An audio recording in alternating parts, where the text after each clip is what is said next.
So I'm Patrick O'Rourke, MobileSyrup's managing editor, and this is the Galaxy Fold.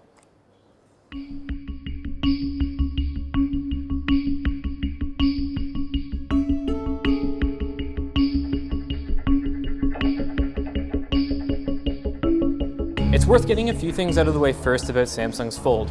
First, the fact that a smartphone with a foldable display actually exists and can be purchased by a regular person in Canada is pretty incredible.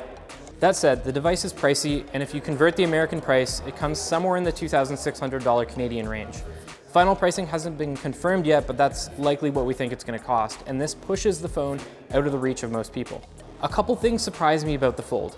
For instance, the crease between the two screens featured in a lot of leaked videos seems to not actually exist. Also, Android works reasonably well with the two-screen folding phone setup, and this isn't something I expected to experience at all. On the other side of things, the phone itself feels pretty bulky, which I guess makes sense given how experimental the technology is featured in the handset. This is another example of the compromises the device makes in order to actually be foldable. And this probably brings me to my biggest issue with the Fold itself.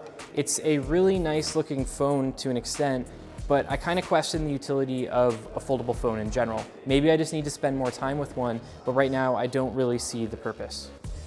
Sure, a wider screen is great, but I could also just purchase a tablet.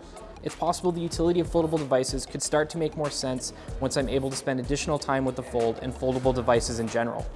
The phone's front and rear shooter seems to perform just as you'd expect from a modern smartphone camera, and in general, it features the same camera equipment as the S10 and S10 Plus. I think what's probably most disappointing about the Fold is its tiny front display, which features massive bezels and an eyesore of a notch in the top right corner of the inside of the screen. These seem like strange design decisions on Samsung's part, especially when compared to Huawei's foldable Mate X. Foldable phones are finally a thing that exists, and I think that's something that we should be truly excited about. There are just a number of compromises that come along with these devices, at least so far. The big question is how many compromises these phones will include when they're finally released. And that's it. Thanks for watching. Be sure to check out my full written hands-on MobileSyrup.com.